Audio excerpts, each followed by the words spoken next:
Buenas, amables televidentes. El conversatorio de la Fundación Institucionalidad y Justicia del día de hoy cuento con la gratísima presencia, de alguien quien fuera conductora de este espacio hace unos años, Michelle Cohen. Michelle, en nombre de la Fundación, primero te doy la bienvenida a un espacio que tú fuiste quienes mejor lo han dirigido, y en esta ocasión ya tú vienes como presidenta de Procompetencia, así que gracias por haber correspondido a la invitación de tu conversatorio de la Fundación Institucionalidad y Justicia. Así que muchísimas gracias. Muchas gracias, Servio Tulio. Debo decirte que para mí es volver a mi casa, por lo tanto me enorgullece también en una etapa interesante para la Comisión Nacional de Defensa de la Competencia, donde nosotros tendremos la oportunidad, ya después de madurar nuestra instauración y un proceso muy arduo en el que se han ido construyendo los procesos para contar con una herramienta jurídica en vía de consolidarse en beneficio de todos los dominicanos, el estar aquí precisamente, quizás dándole inicio a esta exposición mediática, y no podía ser en otro lugar más que claro. En el espacio de la Fundación Institucionalidad y Justicia. No hay duda de que a ti te ha tocado, las instituciones ni se escriben ni se dicen, se construyen. Y no hay duda de que a ti te ha tocado la construcción de una institución que en el mundo que estamos viviendo es fundamental. ¿De qué de lo que se trata esta institución? Que parecería, eso lo digo yo, no tú. Muchas veces no ha sido lo suficientemente comprendida por determinados sectores de la sociedad. ¿De qué es de lo que se trata? ¿Quiénes confluyen en ella? Bien. La Comisión Nacional de Defensa de la Competencia, en el caso de la República Dominicana, que se le denominó como tal, es la autoridad que viene a regular la competencia de los mercados de bienes y servicios. ¿Y qué significa competencia? Es la relación que tienen los que interactúan en los mercados, los que ofrecen bienes y servicios, los competidores, aquellos empresarios, industriales, negociantes, comerciantes, que van al mercado a ganarse la preferencia de quienes van a procurar consumir dentro de los mercados. Este organismo es un organismo independiente, autónomo, de carácter jurisdiccional, porque viene a dirimir eventuales conflictos, pero también con un componente mucho más importante, que es el abogar porque se hagan mejores políticas públicas de parte del Estado para que se creen condiciones de competencias para que estos competidores puedan operar de manera libre en los mismos mercados. No, y ahora yo entiendo, por ejemplo, la resistencia, digámoslo así, porque al fin de cuentas cuando se diseñan instituciones como la que tú estás planteando o estás dirigiendo, se trazan reglas de juego, en fin, y eso no es fácil, sobre todo en un país en donde lo estamos construyendo todo. Ahora, ¿quiénes confluyen en Procompetencia? ¿Quiénes la conforman? ¿Quiénes son el consejo que tú presides? Correcto. El organismo está compuesto por dos instancias, el nivel inferior y el nivel superior, pero es una misma comisión, es un solo organismo, que es la parte técnica, que es dirigida por una dirección de carácter técnico, donde están prácticamente todos los expertos, instructores y abogados y economistas, investigadores, y también aquellos que están en condiciones de realizar los estudios, y está el Consejo Directivo, que es la autoridad máxima el órgano decisorio de la comisión. Es el órgano que toma las decisiones y estructuras la planificación y la estrategia del mismo organismo. ¿Quiénes conforman ese órgano, que es el órgano político? Son 5 miembros. Estos miembros están designados por el Congreso Nacional. En este caso, la comisión está compuesta por 5 personas, de los cuales me honro en presidir. Mis compañeros, mis colegas son Antonio Rodríguez Manfield, un economista con una trayectoria excepcional, un excepcional técnico también, con una larga data dentro del Estado y dentro de otros renglones, organismos internacionales, y también se desempeñó en muchas áreas de este mismo ámbito que lo han llevado finalmente a ser miembro de este consejo. Está doña Leida Reyes. Leida también es economista, también con una larga data y una experiencia valiosísima dentro de las negociaciones comerciales del país y la misma historia del establecimiento de esta legislación. Está doña Magdalena Gil de Hart, que viene trabajando también esta normativa desde hace muchísimos años, una normativa que desde que empezó a hablarse de ella, estamos hablando de casi 2 décadas, y finalmente Esther Aristi, que es abogada y que también tiene una experiencia muy valiosa que ha venido a ser utilizada dentro de este consejo y quien, por supuesto, le sirve. ¿Por qué el Congreso Nacional es el que nombra los miembros de Procompetencia? Te hago la pregunta, porque el Congreso es el órgano de control del Estado. O sea, yo entiendo, por ejemplo, que el Congreso nombre a los miembros de la Cámara de Cuentas, que es el órgano rector del Sistema Nacional de Control, pero frente a una institución como la que tú presides, cuyos componentes son tan técnicos, ¿por qué el Congreso?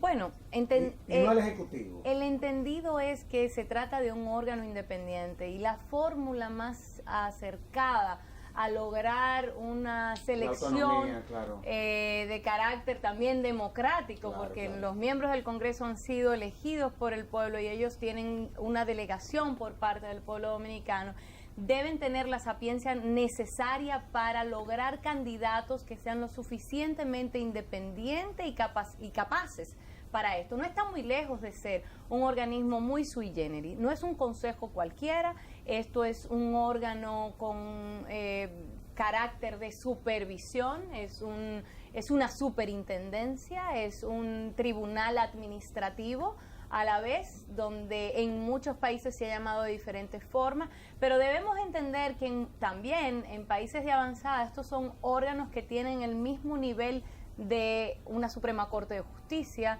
de un tribunal electoral, porque deben tener ese carácter de independencia. Vienen a dirimir conflictos dentro de un país que son conflictos complejos eventualmente, pero también viene a proponer que hayan mejores condiciones para quienes confluyen dentro de los mercados. Déjame hacer, te la voy a hacer con, bueno, sobre todo por la relación que tenemos, con la mejor buena fe. ¿Y cuál es el problema con el director ejecutivo, no director ejecutivo? Cuando eso, honestamente hablando, cuando tú lees, por ejemplo, la ley y cuando tú ves lo que ustedes han venido haciendo, o sea, ¿cuál es el problema? Honestamente hablando te lo digo, o sea, ha dejado de ejecutar el consejo lo que son sus funciones por la falta de un director ejecutivo. Te hago la pregunta con la mejor buena fe posible. Claro. Porque yo no he visto tampoco que eso haya sido como tan relevante, honestamente hablando, y te lo digo en honor a la verdad. Quizás porque dominas los aspectos jurídicos y evidentemente detrás de cada normativa hay una lógica jurídica que lleva al establecimiento de cualquier legislación. Y en este caso, pues, es un organismo nuevo, un organismo que ha requerido una instauración y en todo el sentido el Consejo se ha ocupado de llevar su mandato de instaurar esta comisión, esta entidad, este organismo, y esto implica procesos muy de mucha responsabilidad y de mucho compromiso, como el hecho de el poder estructurar los procesos nuevos, incluso el debido proceso que debe llevarse para saber manejar los casos y llevarlo correctamente. Pero esto implica gente, implica personal, entonces la infraestructura, el capital humano, que es lo que hace la diferencia en cada institución. Y la belleza es que este órgano ha tenido la oportunidad de sentar bases para en un futuro ser reconocido como un organismo de mejores prácticas de políticas públicas. La naturaleza de la institución es de derecho público, su naturaleza es de orden autónomo, es una naturaleza mixta entre lo público y lo privado. ¿Cuál es la bendita naturaleza? Es de derecho público. Si vamos a la normativa y a sus especificidades, sujetos de la ley son tanto los agentes económicos, que incluyen no solo el empresariado, la industria, los agentes económicos incluyen además las asociaciones empresariales, las organizaciones sin fines de lucro y todo tipo de organización tendente a realizar algún tipo de negocio. Vamos a decir que quienes confluyen dentro de un mercado son competidores que están motivados por básicamente dos cosas. Una es, por supuesto, la rentabilidad que le significa ese negocio, y otra que hace la competencia, es decir, la competencia y las ganancias. Pero esta naturaleza es de una naturaleza más compleja aún, porque el mismo Estado es sujeto de la ley. Este órgano está llamado también a servir como consultor de las administraciones públicas, si hablamos en plural, porque no solo estamos hablando de los poderes del Estado, sino también hasta de los gobiernos locales, siempre y cuando intervengan en afectar las condiciones de competencia, decisiones de carácter administrativo. Vamos a la práctica. Sí. Okay. Y vamos a dejar ser un poco conceptuoso. Me explico. En la práctica, ¿cómo opera esto? Por ejemplo, por ahí anda Proindustria. Ahora tenemos a Procompetencia. Suponte tú que yo quisiera hacer uso de la institución. ¿Cuáles son los servicios que yo como usuario que pudiese ser de la misma Procompetencia me puede dar? Estamos hablando yo como una empresa, o la asesoría que ustedes me puedan dar, un tanto como para advertirme de una eventual situación que pueda traerme un eventual problema. ¿Cómo coopera? La verdad es que no es compleja, ¿eh? Absolutamente. Cuando los agentes económicos o los competidores se ven en situaciones donde sus derechos han sido violentados por un competidor que actúa en condiciones que básicamente que le provoquen desmendro al otro competidor para entrar dentro de ese mercado o para permanecer, y que lo obliguen a salir, entonces nosotros intervenimos. Realmente el objetivo de una comisión o un órgano de competencia, una muy delicada. La verdad es que es una misión noble, es una misión hermosa, porque creo que se identifica precisamente... Tu misión se parece a la del milagro de Lázaro. Yo sé que ellos tenemos algunas visiones por la génesis de donde venimos, pero yo recuerdo que Lázaro, había un grupo que estaba eufórico porque fue testigo del milagro, pero había otro grupo que quería volver a matar a Lázaro. Yo creo que es una misión atípica. Totalmente. Y eso debemos reconocerlo. Ahora creo que estamos en un país que ha ido madurando, donde todos sus actores han ido madurando y han ido entendiendo que una autoridad de competencia es necesaria ante la realidad de un país cuyo sistema comercial es de mercados y es de libre mercado, es de mercado abierto. Finjus nació con el objetivo de establecer garantías para la libre empresa, precisamente. Entonces, ustedes mejor que nadie pueden entender que su lucha los ha llevado en un proceso de más de 2 décadas. 25 años. Correcto. Y han participado precisamente en que herramientas como estas se logren en nuestro país. Sin lugar a dudas. Porque han tenido una visión de futuro. Lo vieron en el pasado y vieron que un cuarto de siglo posteriormente iba a ser necesario este tipo de organismo. Es un mundo globalizado, donde en el comercio interactúan ahora multinacionales, donde nuestro mercado está abierto a otras empresas que han de venir y que deben encontrar deben encontrar un órgano que le garantice al mismo dominicano y al mismo sector productivo garantías de que el que venga no venga a lacerarnos a nosotros. Déjame preguntarte algo. Las instituciones, y bueno, y tú estuviste aquí, no se limitan, por ejemplo, a la implementación de la norma que la instituye. En fin, hay una cosa que se llama la política, que en el marco de lo que es tu ley institucional, tú tienes que venir diseñando un tanto como para complementar lo que dice la ley con lo que son políticas que tú vas construyendo en el marco en que tú vas viendo cómo se va desarrollando la competencia. ¿Han diseñado ustedes algún tipo de política que pueda contribuir a mejorar la competencia en la República Dominicana? Es una excepcional pregunta, sobre todo porque nos lleva a nosotros especificar cuál es el objetivo de la Comisión de Competencia. Claro. La Comisión de Competencia está llamada a vigilar a que se implementen las políticas que diseña el Estado. Nosotros no somos hacedores de las políticas públicas en materia de competencia. Nosotros somos el producto de una política de competencia que requiere la existencia de una comisión de competencia en este caso.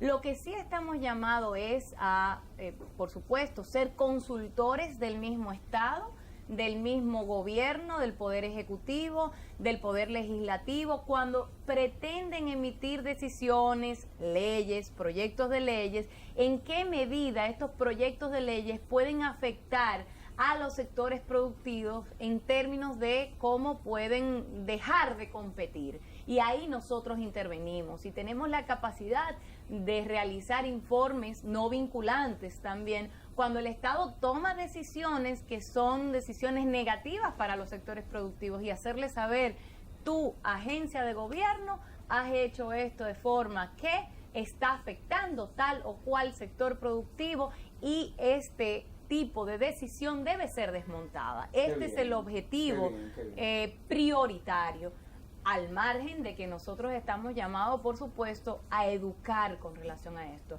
Es una regulación, por supuesto que una regulación implica ciertos niveles de vigilancia y posterior sanción, pero antes de uno castigar a un hijo, uno por supuesto que lo educa y le hace saber qué está bien y qué está mal. Entonces ha habido un comportamiento dentro de los mercados por parte de quienes están confluyendo en el mercado que no ha sido regulado anteriormente. Lo justo es que reconozcan, que maduren, que el mundo ha cambiado, que hay nuevas reglas y tú hablabas específicamente en principio de la palabra juego. Esto es un juego, ¿no? Y un juego de béisbol no puede irse sin un umpire, ni se puede ir sin normas, sin reglas. O sea, si usted va a jugar, tiene que conocer las reglas para poder ganar, para saber quién es el ganador. Al final el ganador es el que gane la preferencia de los consumidores porque ofrece el mejor producto, el producto más bajo, el más creativo y porque también da los mejores beneficios, no en base a imposiciones. Oye, qué bien. Ahora, no hay duda de que, por ejemplo, las reformas no se limitan al contenido de normas, todo esto, esa es una dimensión de la reforma, que es la que están ustedes ahora. Ustedes ahora viene el componente cultural, todo lo que tiene que ver con tú montar una estructura sobre la cual tú vas a implementar lo que como norma tú tienes y fue lo que te creó. Sin embargo, no hay duda que en todo esto el componente educativo, como tú decías, es fundamental. Nosotros hemos firmado una serie de acuerdos de libre comercio, en fin. En el marco de esos acuerdos, ¿cuál ha sido tu participación? Tú y yo estuvimos en la Cancillería juntos también, y tú manejabas un área interesantísima. ¿Cómo tú vienes, habiendo previamente participado en todo lo que fueron estos tratados, cómo tú lo has podido, por ejemplo, incorporar como parte de lo que sería un punto de tu agenda en la institución que tú diriges? Ha sido fundamental. De hecho, el poder entender los mercados y el mercado dominicano es fundamental. Entender la realidad del resto del mundo nos hace saber que ya nosotros, a pesar de que somos una isla, no podemos comportarnos como tal. Estamos insertados en un mercado abierto. Ahora bien, la Comisión de Competencia es precisamente un hecho que sale de uno de esos tratados, un compromiso que hizo la República Dominicana prioritariamente en el EPA, donde de ahí salieron 2 compromisos por parte de la región, que era crear la Comisión de Competencia de la República Dominicana y la del CARICOM. Y efectivamente se logró. Ambas hemos estado en situaciones muy similares, muy difíciles, porque no todos pueden entender y pueden visionar a futuro los grandes beneficios y la gran protección que les significará la Comisión de Competencia a sí misma. Que es una herramienta de calidad. Correcto. Hacia ahí es que yo veo que se dirige su fin. Es ver de qué forma como institución puede contribuir a mejorar la calidad, no solamente de lo que nosotros producimos, sino también la propia calidad de la competencia, que muchas veces, eso no lo dices tú, es tan desleal en países en donde nuestras instituciones son tan frágiles. Sí. Ahora, tú dijiste algo que honestamente hablando yo creo que merece una explicación, no una aclaración, sino una explicación.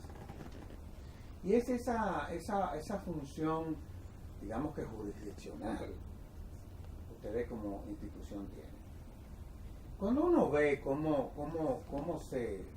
hemos construido el Estado, nosotros vemos que existe el Poder Judicial, que tiene una serie de jurisdicciones especializadas, tenemos también un Tribunal Constitucional, que es la parte política de la justicia, tenemos también una Cámara de Comercio y Producción, que tiene un Consejo Nacional de Arbitraje. En cuanto a lo que tiene que ver con esa función jurisdiccional de ustedes, ¿cómo que yo sé que ustedes eso lo están tratando de ir construyendo, como tú decías, ustedes están en esta fase de socialización de lo que es la misión de ustedes y ir creando las condiciones. Pero ¿cómo funcionaría eso? Honestamente hablando te lo digo. Es un organismo especializado. La competencia es una disciplina en sí misma que conjuga lo jurídico con lo económico. Uh-huh. Es una de esas pocas disciplinas donde tiene ambos componentes en igual nivel de importancia. Son laudos. Vamos a decir que sí, cierto, y que lo que se lleva es un debido proceso cuando hay un caso que se investigue o cuando hay un estudio de un mercado por igual, se lleva un estudio de investigación de ese mercado con relación a las condiciones de competencia. Por ende, en el caso de llevar un sometimiento, estamos llamados a llevar un debido proceso que implica un fardo de una prueba que es meramente económica. Por ende, en esta disciplina... No una infracción penal, ni nada que se parezca. Eso es correcto. Hay jurisdicciones que sí lo consideran de carácter penal y tienen el matiz criminal, que sí consideran los delitos económicos como una afección de carácter criminal, sí, claro. A la economía, claro. O sea, el trascender de manera engañosa para salir beneficiado, al final es un engaño o al erario público o al bolsillo del pueblo. Entonces ya lo lleva un poco más extensivo. Hay otras legislaciones como la nuestra, que por supuesto es incipiente, que no lo considera de esa manera. Ahora bien, es una afección a la economía nacional, porque cuando no hay competencia, la economía no es eficiente. De una manera u otra, quiere decir que los recursos están concentrados en un solo lugar o en muy pocos lugares, o entre un grupo o una sola mano. Déjame hacer... Te voy a hacer una pregunta delicada, pero que yo creo que tú tienes porque la tienes los argumentos, pero cada vez que uno habla de competencia, evidentemente que para tú ser competitivos tienen que confluir una serie de condiciones para que al final se dé el milagro. ¿Se dará? Yo pienso que sí, sobre todo porque este es un país extraordinario, de gente extraordinaria, en donde todos los milagros se dan. Y hay que ver lo que ha sido el comportamiento económico en los últimos 50 años de la República Dominicana respecto a lo que ha sido el comportamiento de los demás países del mundo. Una cosa que no hay forma de cómo tú explicarlo, pero los datos están ahí. El tema eléctrico, yo sé que es un tema sumamente conflictivo. A veces yo no sé si es un tema institucional, si es un tema en donde faltan recursos o si es un tema en donde la corrupción confluye y bueno, vemos las situaciones que se presentan en ese sector. La verdad es que para tú ser competitivo, una de las cosas que hay que resolver es el tema eléctrico y nosotros no terminamos de resolver el problema tema eléctrico. Ustedes han podido incursionar en un tema tan sensible y tan delicado y tan político como todo lo que tiene que ver con la electricidad en la República Dominicana. Nosotros tenemos un mandato de verificar todos los sectores productivos y por supuesto que hemos ido priorizando porque todo no se puede a la vez. Claro. Sin embargo, somos conocedores de que son muchos los sectores prioritarios para la producción nacional que tienen serios problemas de competencia. Y ciertamente, quizás llegar a una conclusión con cualquiera de estos sectores sería avanzar una decisión futura de la comisión, lo cual tendría que llevar un debido proceso previamente. Pero no es ajeno que ciertamente nosotros conocemos ya algunos de estos sectores que afectan a esa cadena productiva y que no hacen al país competitivo. Michelle, un país no puede ser competitivo claro. si no hay competencia en ninguno de estos renglones. No. ¿Qué posibilidad hay de, por ejemplo, de que una institución como la que tú manejas, que no hay duda de que es una institución importante, es más importante de lo que yo creía, honestamente hablando, después que te estoy oyendo darle respuesta a inquietudes que son de toda la sociedad? Tú has venido a explicarnos de qué es de lo que se trata.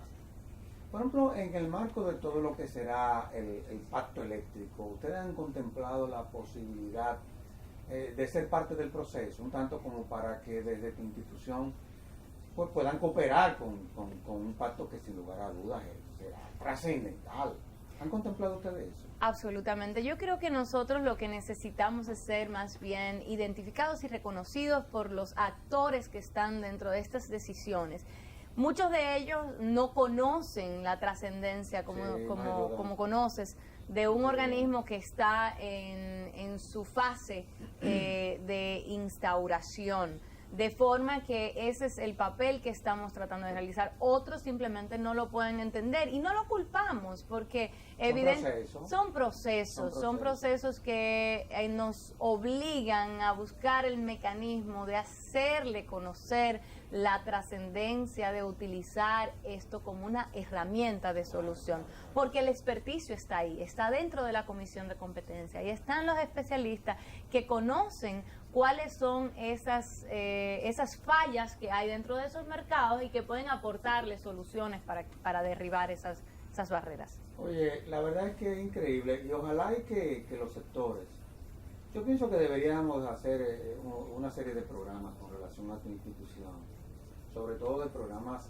no informativos, sino formativos. Correcto. Porque la verdad es que, por ejemplo, leía yo en esta semana, y nosotros en la Fundación tenemos una visión optimista de cómo debe desarrollarse, sobre todo el Estado Dominicano. Pero la verdad es que me encontré con un informe de la Fundación Konrad Adenauer. Acuérdate que cuando tú estuviste aquí, inclusive se implementaron algunos proyectos con esa fundación. Y los resultados fueron preocupantes, sobre todo en materia de competencia, y en donde la propia fundación dice que hemos descendido a unos niveles similares en cuanto a lo que tiene que ver con el componente de desarrollo económico, similares a los del 2002.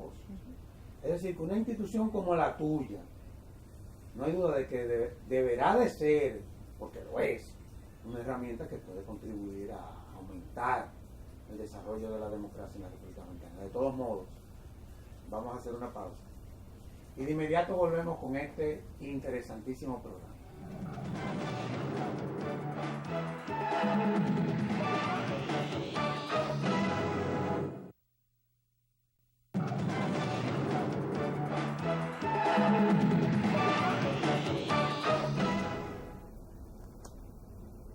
de las prioridades del presidente Danilo Medina, y nosotros como fundación lo tenemos que reconocer, es el ver de qué forma se pueden incentivar desde el Estado, el que siga creciendo las MIPIMES.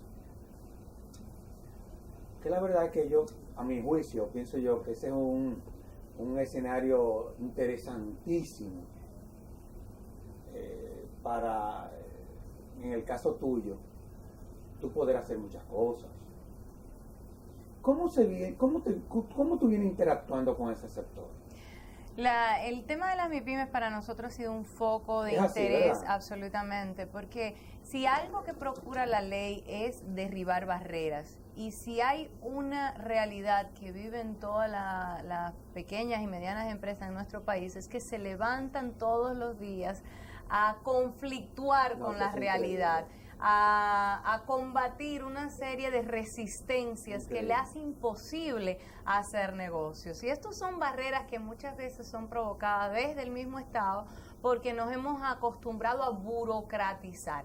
Y la ley nos llama a desregular en beneficio de estos sectores, tanto de este sector específicamente y por supuesto en beneficio de los sectores productivos de otros renglones. Desregular implica que le sea mucho más fácil entrar al mercado de que se trate, pero cuando nosotros estamos hablando de permisologías complejas, de costos muy elevados, hay que tener una verdadera vocación al martirio, de licencias, de procesos que duran un montón de tiempo. Al momento de usted hacer el primer negocio, ya el capital se le ha reducido a nada y le es imposible recuperarlo. Lo ideal es que un Estado le provea a usted las condiciones para usted ingeniar un negocio en la mañana y poder efectuarlo en la tarde. Y los mecanismos sí existen, porque en otros lugares de avanzada existen. Entonces sí estamos llamados a proveer el conocimiento de que estos son barreras. Para ello tenemos que trabajarlo ya de una manera mancomunada, porque en nuestro caso, en nuestro país es un caso muy complejo. Es un caso donde se ha acostumbrado a informalizar los sectores pequeños y medianos, sin ni hablar de los micros, y no se le ha favorecido con formalizarlos expeditamente. Todavía la formalización de un negocio es complejo, es difícil. Entonces, habrá tendencia siempre a hacerlo lo más fácil y lo expulsamos. Ciertamente el presidente Medina ha priorizado esto como un eje transversal, claro, dentro de su gestión, porque cuando un país no cuenta con una clase media fuerte, un país no cuenta con desarrollo, y este es la base de la producción de la clase media. No, y además la verdad es que los niveles de informalidad que históricamente, esa es la verdad, es una economía que se ha desarrollado sobre la base de la informalidad.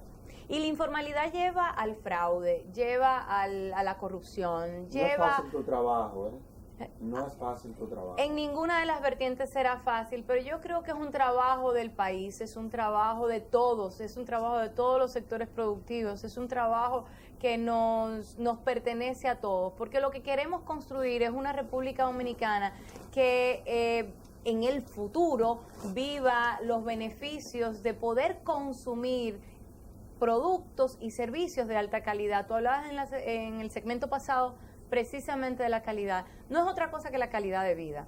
Cuando hay una regulación de competencia pertinente y cuando hay competidores que efectivamente convergen en el mercado, entonces estamos provistos de muchos productos de muy alta calidad y de muy bajos precios, porque están compitiendo, están ofreciendo lo que no tiene el otro para que vengas donde mí, y el otro entonces va a ofrecer lo que va a superar mi oferta para que tú te vayas donde él. Entonces al final estarás comiendo la mejor carne, el mejor arroz, el mejor pan. No, y además tenemos algunos ejemplos, por ejemplo en el área de las telecomunicaciones. Correcto, en donde efectivamente los niveles de competencias son muy altos, y eso trae como consecuencia una mejora en la calidad, porque eso es lo que se debe de ofertar. Ahora, ya yo te entendí, de cuál es tu misión. Yo estoy segura que tú la has venido entendiendo desde Sí, siempre. pero lo he entendido mejor porque muchas veces no basta con tú leer un texto, sino que hay cosas que merecen una explicación y tú lo has hecho de manera magistral. Ahora, vamos a hablar de las prácticas prohibidas, porque hemos hablado más o menos de cuál es la lógica de todo esto. Pero las prácticas prohibidas a la luz de la ley que crea Procompetencia y su consejo, ¿de qué es de lo que se trata? Bien, la ley... No, para que no me sigan metiendo en problemas. Correcto, y no es lo que precisamente queremos, Claro. que dejen de realizarse estas Es un prácticas. mecanismo de prevención lo que ustedes están haciendo ahora. Y es lo correcto, Claro, es lo claro. correcto, que sea de manera natural, que los competidores se comporten adecuadamente dentro del mercado. ¿Cuáles son esas prácticas prohibidas? La ley tipifica el abuso de la posición de dominio. Fíjate que la ley ni siquiera castiga el monopolio, pero sí castiga las condiciones en que ejerza su poder de dominio. Cuando hay un solo competidor o muy pocos competidores dentro de un mercado, se adueñan del mercado y el dueño del mercado es el cliente, no es el proveedor. De forma que tiene un poder de imponer el producto que le dé la gana y como le dé la gana y al precio que le dé la gana. La dinámica de los precios debe responder a la oferta y la demanda. Esto es lo que debe determinar cuál es el valor de lo que nosotros compramos, no la decisión melodaganaria de un oferente. La ley castiga, además del abuso de la posición de dominio, los cárteles o los acuerdos concertados, que son cuando pocos oferentes se ponen de acuerdo para repartirse un mercado, para condicionar el mercado o para fijar precios. Por ejemplo, la fijación de precios, que en un momento dado fue una práctica olímpica en la República Dominicana y quizás lo sigue siendo en algunos renglones, pues es una práctica prohibitiva. El precio lo fija la demanda. Y los dueños del mercado no somos nosotros todos los que demandamos de ese producto o de ese servicio. Finalmente, la ley sanciona la competencia desleal, aunque debo aclarar que la competencia desleal, acorde con nuestra ley, no tiene una sanción monetaria, sino de carácter meramente moral. Y lamentablemente no sería una de las razones por la cual el que sea víctima de un acto de competencia desleal vaya a encontrar una sanción en contra de su competidor. En este caso, lo que nosotros obligaríamos es al cese de esa conducta de la competencia desleal, la cual sería resarcida por la jurisdicción ordinaria. No obstante, termina siendo una resolución que le da un aporte técnico a los tribunales ordinarios, que le servirá de fundamento a quien lleve un proceso de esta naturaleza. No, y además tenemos que ir creando también las condiciones, digo, eso es a través de la educación. Yo creo que vamos a tener que volver a Hostos de nuevo. Tendremos que llegar a muchos otros principios fundamentales. Sí, bueno, pero ojalá y podamos volver a Platón y Aristóteles y a toda esa gente que pues, definitivamente fue lo que el viento se llevó. Porque la verdad es que hay una serie de componentes también que son éticos, morales, que yo creo que en el marco de todo este proceso deben de ser los principales elementos como para que, ¿verdad?, las cosas se puedan hacer como se deben de hacer. Ahora,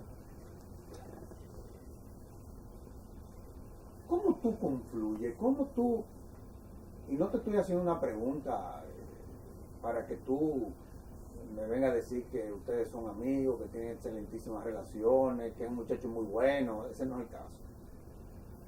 Desde el punto de vista institucional, tu institución, ¿cómo confluye con el CIRD, por ejemplo? Porque la verdad es que como que se parecen. Pareciera que nos pareciésemos, pero de ninguna manera. No. Realmente tenemos roles muy distintos, muy distantes, así lo tenemos con absolutamente todos.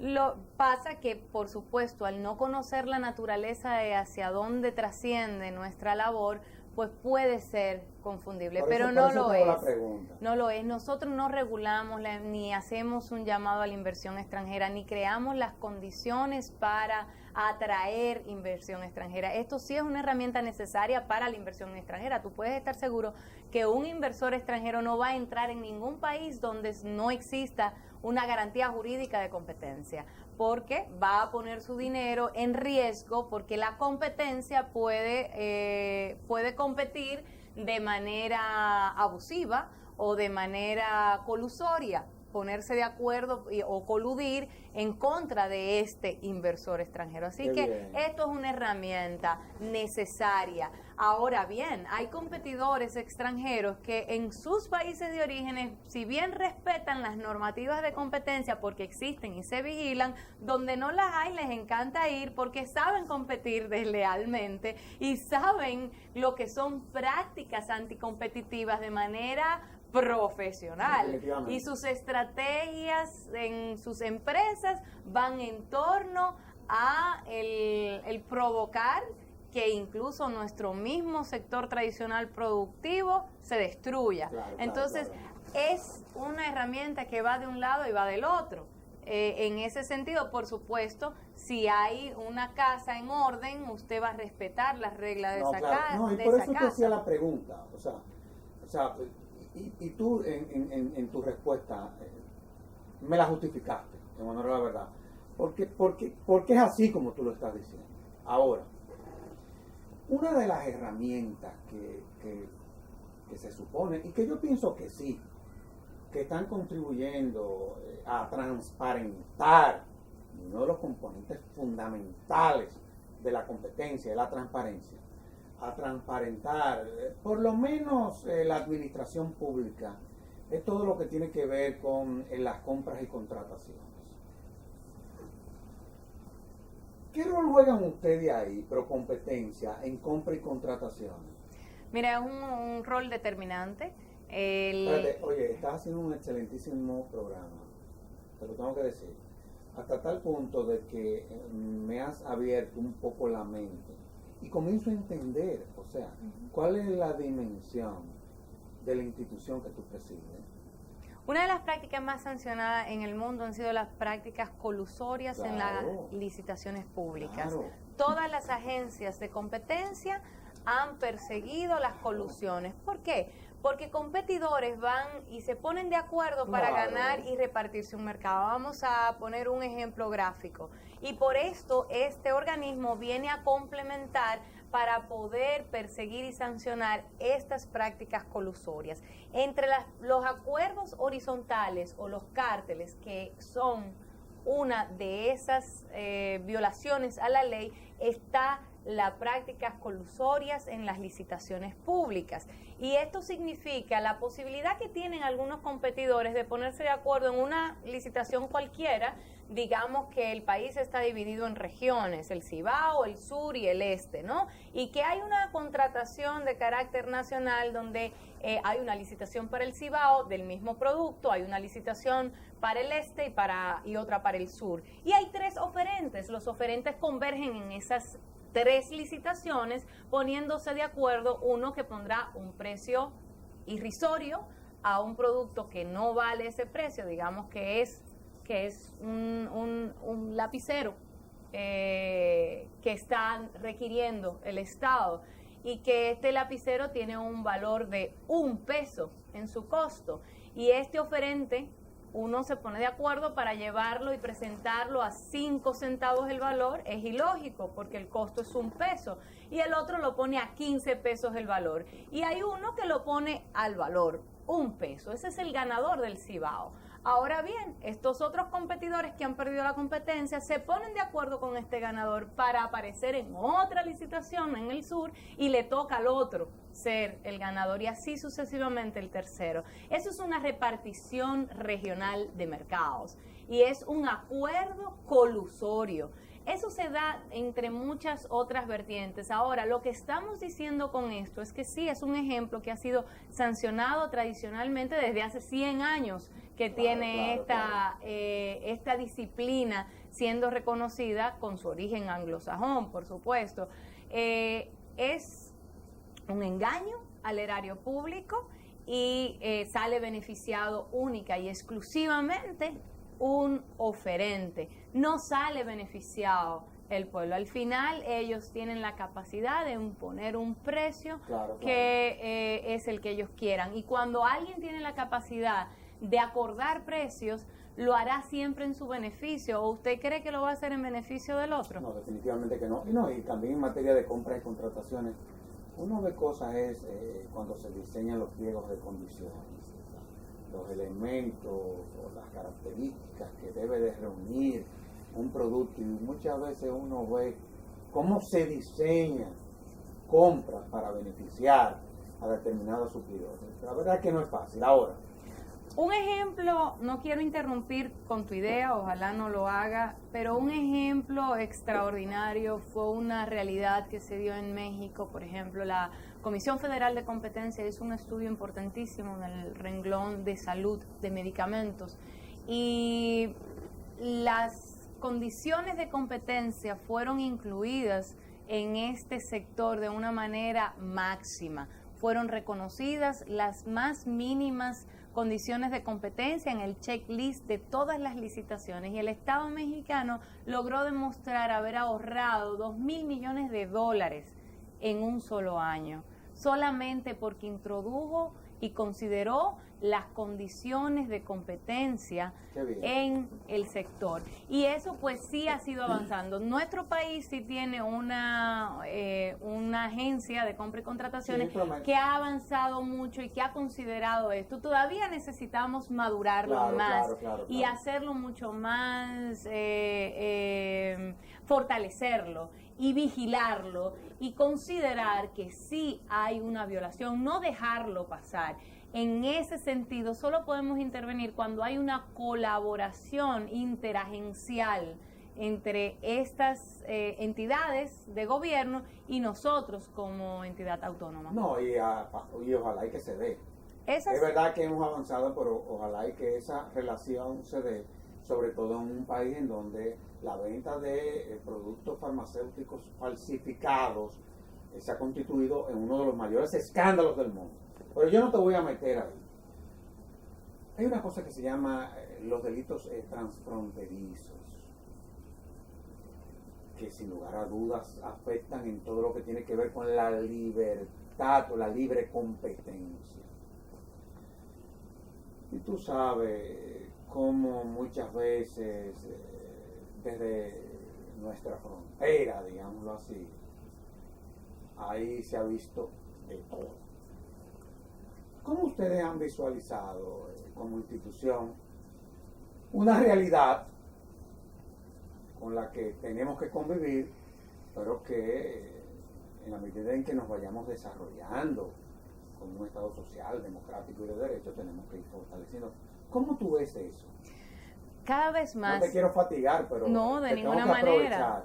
Te tengo que aprovechar al máximo. Estamos en toda la condición de poder lograr, ojalá podamos satisfacer con respuestas correctas. Pero esto es una materia que dentro de la comunidad internacional de competencia ha logrado cada vez más aunar a todas las agencias de competencia y nuestras homólogas en otros países, porque ya prácticamente están instauradas en el mundo completo.